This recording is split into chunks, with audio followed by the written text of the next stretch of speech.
زندگیاں گزاری دین کے سائے باندھ رہے، ہم صحابہ اور اہل بیت کے نوکر ہیں۔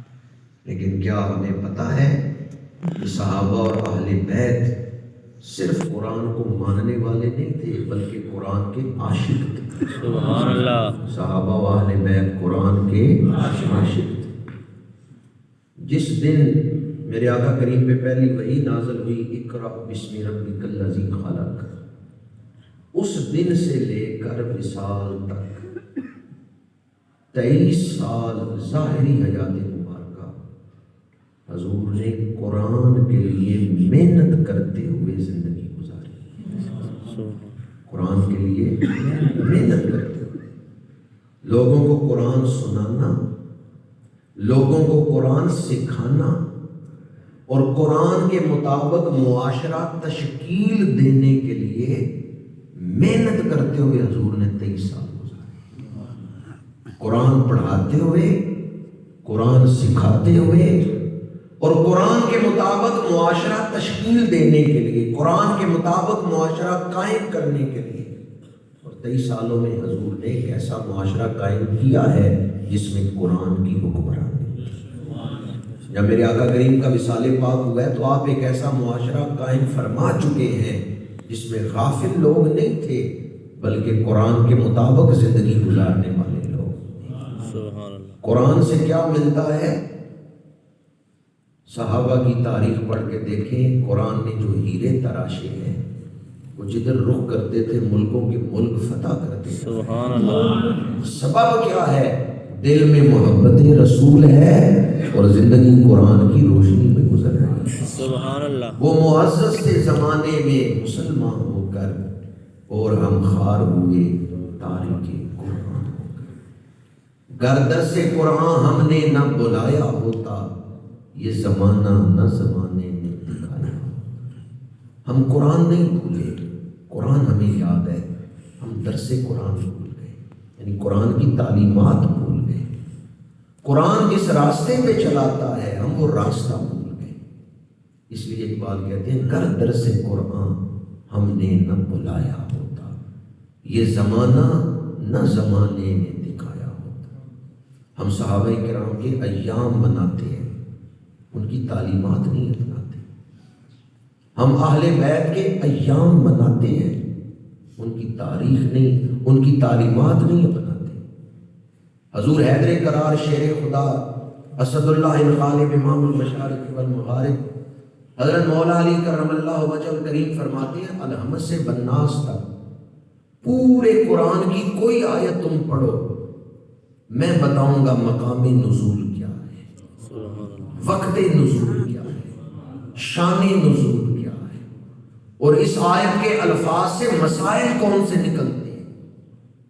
فرمایا الحمد سے بناس تک کوئی آیت تم پڑھو، میں جانتا ہوں یہ آیت پہاڑ پہ اتری ہے یا مسجد میں نازل۔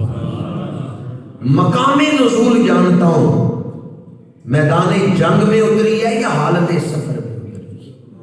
مقام نزول بھی بتاؤں گا، وقت نزول بھی، رات کے وقت آیت اتری ہے یا دن کے وقت اتری، صبح کو نازل ہوئی تھی یا شام کو، وقت نزول بھی بتاؤں گا۔ اور پھر فرمایا شان نزول بھی بتاؤں گا کہ پہلے کون سا واقعہ پیش آیا جس کے بعد یہ آیت نازل ہوئی تھی۔ اور چوتھی بات فرمائی اس آیت سے جو شرعی احکام نکلتے ہیں وہ احکام بھی میں تمہیں بتاؤں گا۔ تو حضور حیدر قرار شیر خدا عاشق قرآن، آپ فرماتے ہیں اگر میں بسم اللہ کی با کی تفسیر کروں تو 40 اونٹ ان کتابوں کو اٹھا نہ سکے۔ اور خدا کی شان یہ ہے کہ رکاب میں پیر رکھتے ہیں، الحمد سے شروع کرتے ہیں، سواری کی پشت پہ آتے ہوئے پورا قرآن پڑھ رہے ہیں۔ یہ میں نے آپ کے سامنے متعدد بار عرض کیا کہ یہ آپ کی کرامت ہے، اور کرامت کے آگے عقل عاجز ہوتی ہے۔ سر کی آنکھوں سے تلاوت کریں تو ایک ایک ورق الٹنے کی ضرورت ہے، اور روح کی آنکھوں سے جب کتاب پڑھی جاتی ہے تو ایک ہی توجہ میں روح ساری کتاب کو دیکھتی ہے۔ حضور حیدر قرار کا نکاح ہوا سیدہ نساء العالمین مخدومہ کائنات بنت رسول سیدہ خاتون جنت رضی اللہ تعالیٰ عنہا کے ساتھ، تو آپ نے پوچھا سیدہ آپ کتنی دیر میں قرآن پڑھتی ہیں؟ سیدہ نے فرمایا میں چکی کے گالے میں دانے ڈالتی ہوں، چکی کا دستہ پکڑتی ہوں، چکی کا دستہ ایک چکر بعد میں پورا کرتا ہے، نبی کی بیٹی سارا قرآن پڑھتی ہے۔ سبحان اللہ،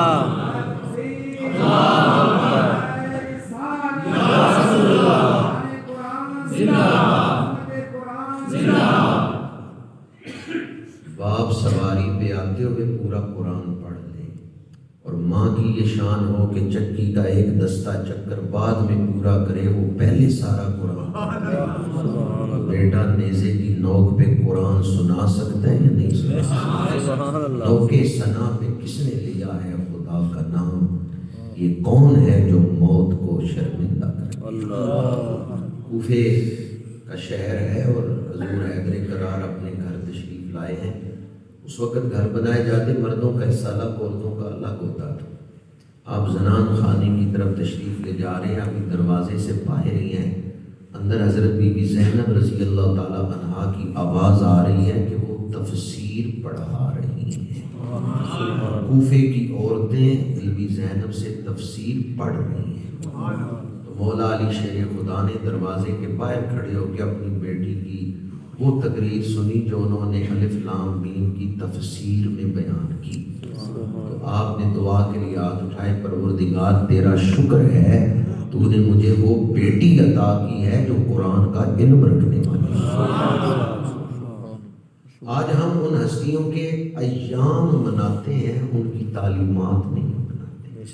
میں کہتا ہوں ایام بھی منائیں، تعلیمات بھی اپنائیں۔ ویسے کیا خیال ہے اگر ہم ان کے ایام منائیں اور ان کی تعلیمات نہ اپنائیں تو کیا وہ ہمارے اوپر خوش ہوں گے؟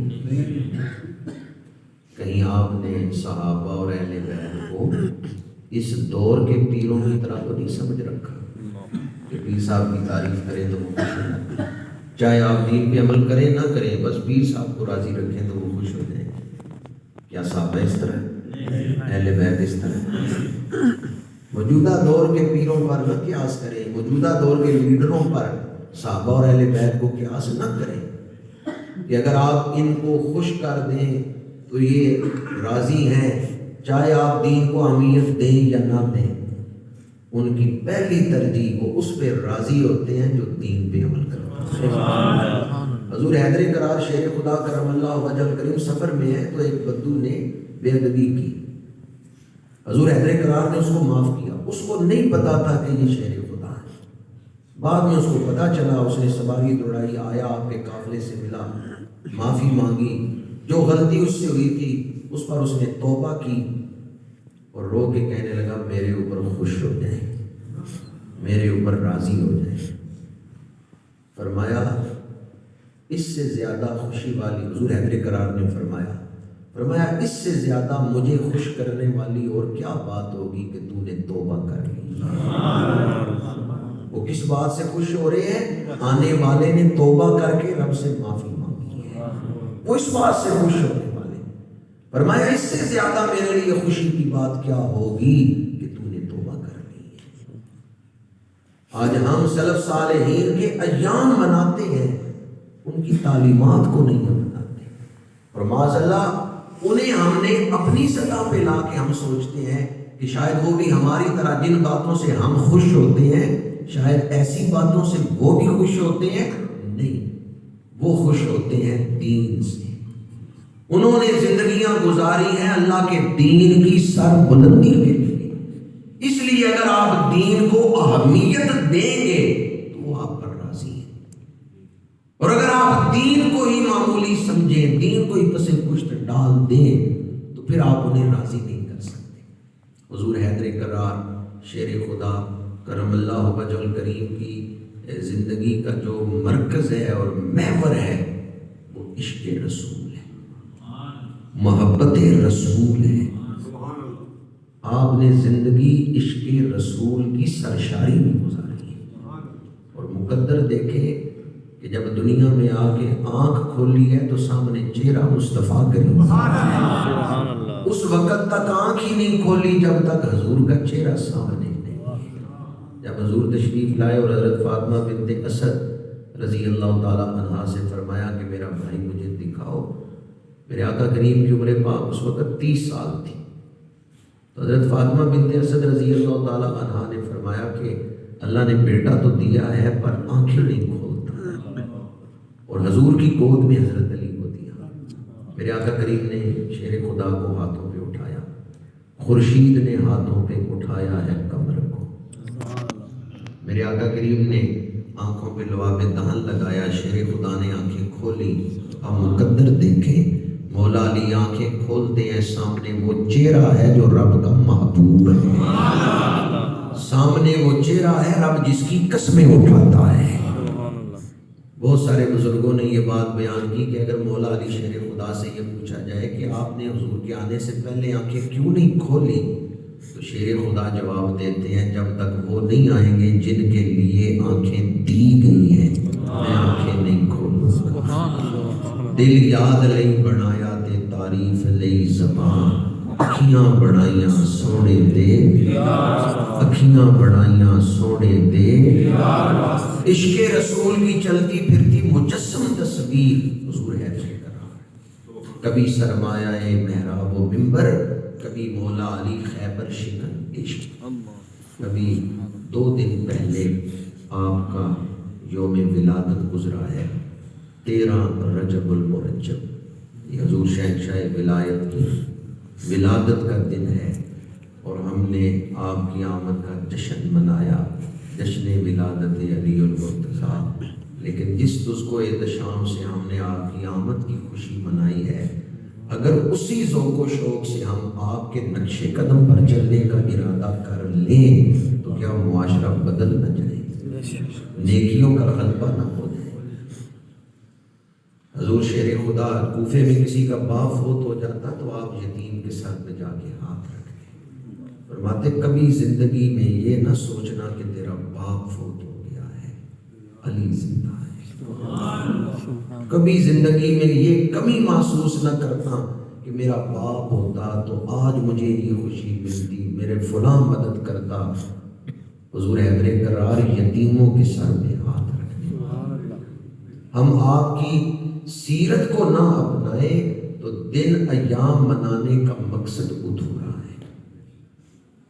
ابھی کل دن گزرے 15 رجب، حضرت سیدنا امام جعفر صادق رضی اللہ تعالی عنہ کا یوم وصال۔ آج 16 رجب کا دن گزرے، 15 رجب سیدنا امام جعفر صادق رضی اللہ تعالی عنہ کا یوم وصال ہے، اور آپ علم کا سمندر تھے، تقوی کا پیکر تھے۔ علم ہو، تقوی ہو اور نسب بھی اعلیٰ ہو، جب یہ ساری خوبیاں جمع ہو جائیں تو جو کم ظرف ہوتا ہے نا اس میں تکبر آ جاتا ہے، اس میں غرور آ جاتا ہے۔ پر ان ہستیوں کی سیرت پڑھ کے دیکھیں، نسب بھی اعلیٰ، حسب بھی اعلیٰ، علم بھی اعلیٰ، ولایت بھی اعلیٰ، اور جتنے فضائل ہیں عاجزی اتنی ہی زیادہ ہے، انکساری اتنی ہی زیادہ ہے۔ علم کے حوالے سے آپ کی آنکھ ہی اس گود میں کھلی ہے جنہیں امام باقر کہا جاتا ہے، حالانکہ آپ کا نام باقر نہیں تھا، آپ کا نام محمد تھا۔ تو باقر آپ کو کیوں کہا جاتا تھا؟ باقر آپ کا لقب تھا۔ حضرت امام جعفر صادق کے جو والد ہیں ان کا نام کیا تھا؟ محمد، محمد بن علی، کہ امام زین العابدین کا جو اصل نام ہے وہ علی ہے، محمد بن علی بن حسین بن علی، یہ آپ کا شجرہ ہے۔ آپ کا نام تو محمد تھا لیکن آپ کا لقب تھا باقر۔ کیوں؟ آپ کا علم ایسا تھا کہ آپ الفاظ کو کھول کے ان کے اندر معانی چھپے ہوئے جو ہیں وہ لوگوں تک پہنچا۔ اور باقر کہتے ہیں زمین کا سینہ چیر کے چھپے ہوئے خزانے کو نکالنے والا۔ آپ باقر العلوم تھے، علم کے خزانے بانٹنے والے، علم کی دولت کو تقسیم کرنے والے۔ تو میں نے قرآن پاک کی فضیلت کی بات شروع کی، قرآن پاک سے تعلق جوڑنے کی بات کی، تو پھر ان ہستیوں کا ذکر کیا